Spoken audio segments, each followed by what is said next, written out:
Rien de bien grand au monde ne s'est fait sans passion.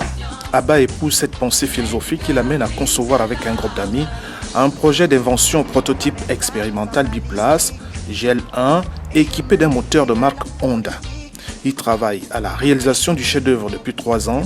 Dans leur atelier du quartier Likwala à Libreville, la structure métallique est désormais visible, mais reste à finaliser ses performances techniques.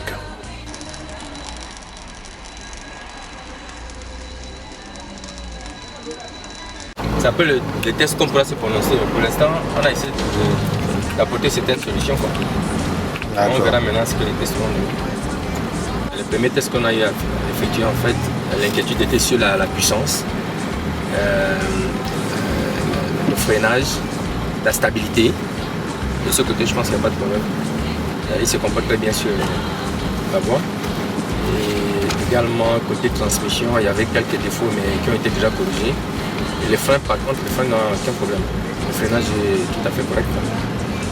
Et ce jour de test qui est le second du projet, les parcours de l'engin sont indispensables pour les réglages à effectuer à chaque étape.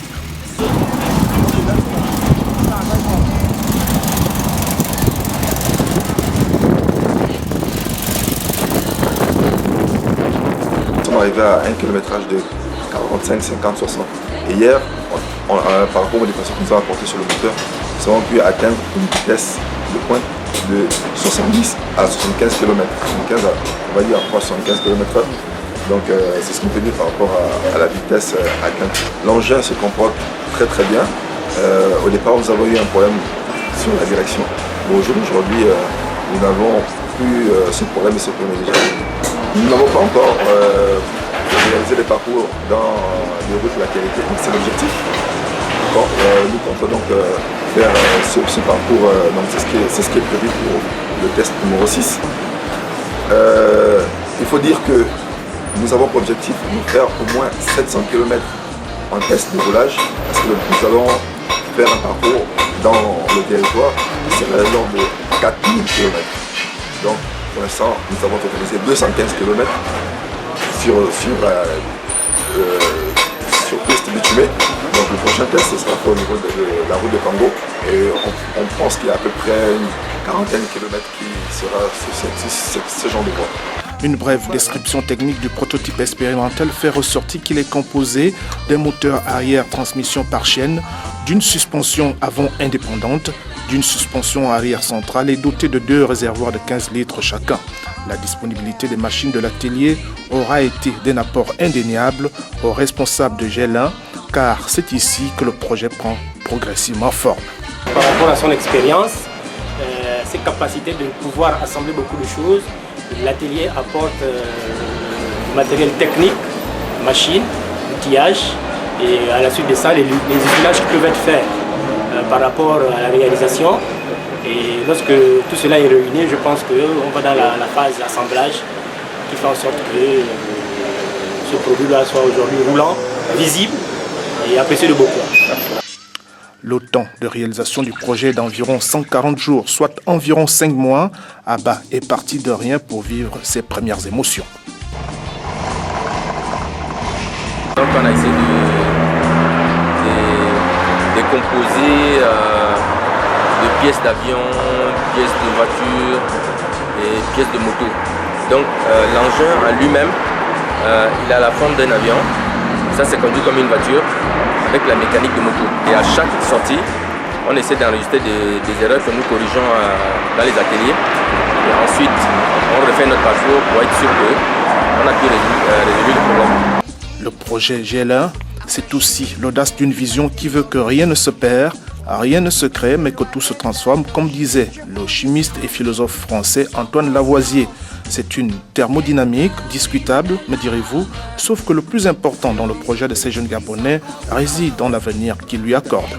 Je pense qu'avec les tests qu'on a eu à faire, je pense que nous sommes confiants qu'on va arriver au résultat parce que, je ne sais pas si vous avez expliqué, en termes de test de performance, on a plus de 3 ou 4 000 km à faire. Et c'est pour confirmer effectivement que nous avons été à la hauteur techniquement. Donc actuellement, sur le test de performance, on est à peu près à 140 km.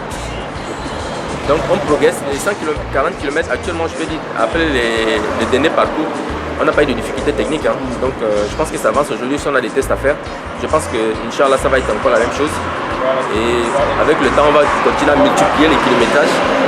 Et quand on va atteindre les 700 km, on serait sûr quand même que techniquement, on a été à la hauteur. Et à ce moment, on va commencer véritablement l'assemblage final de l'engin.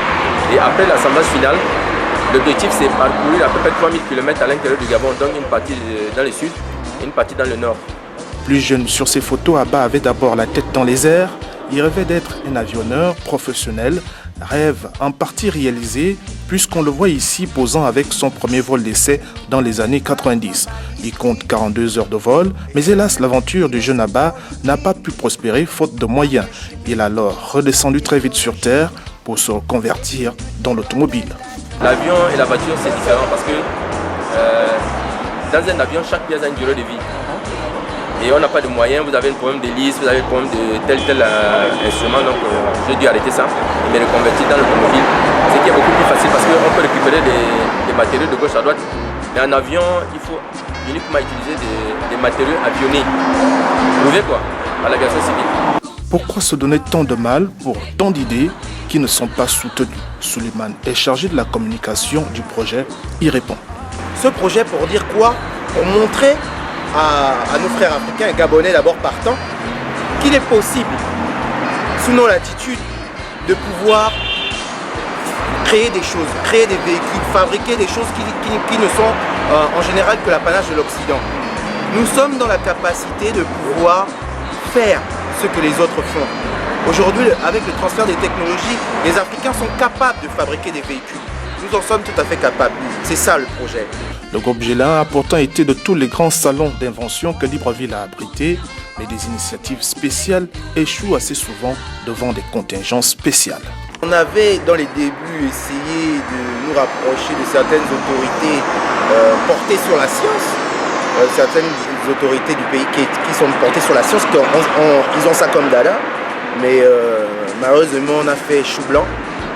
Ils n'ont pas été intéressés. Du coup, on fonctionne sur nos maigres économies et sur notre passion, qui est notre premier grand fonds, notre premier capital, et sur nos maigres économies. Le projet, c'est un challenge. C'est d'abord un challenge personnel. Je dois vous dire qu'il y a deux pans. Il y a le pan technique, mais il y a aussi le pan de l'aventure. Nous voulons parcourir, l'objectif c'est de parcourir 2500 km à l'intérieur du pays avec GL1. Donc nous sommes confiants pour l'avenir. Tôt ou tard, tous les regards vont converger vers GL1. Le véhicule expérimental GL1. Pour dire, les Gabonais sont capables. L'Afrique est capable. On a dû évoluer difficilement, mais quand même à venir atteindre quand même un certain nombre de pourcentage de la réalisation. Donc, si on ne veut pas que exagérer, on est à peu près à 70% de la réalisation. Il ne reste que les 30% là. Donc l'habitacle est conservé dans les 30%. Donc mécaniquement, on a pu évoluer quand même. La dernière fois, on a vu c'était juste la structure métallique, il n'y avait pas de roues, de moteur dessus, il n'y avait pas de roues de bord, il n'y avait pas de siège, il n'y avait pas de... Le biplace fait 60 km/h, il totalise près de 300 km de tests de roulage pour un objectif à moyen terme de 700 km. L'idée à terme, c'est de l'essayer sur 4000 km sur du bitume et des routes latérité à travers le Gabon. Oui, c'est possible de transformer l'Afrique de l'intérieur. Les compétences et les génies débordent sur le continent. Il suffit qu'une volonté politique les soutienne et le tour est joué.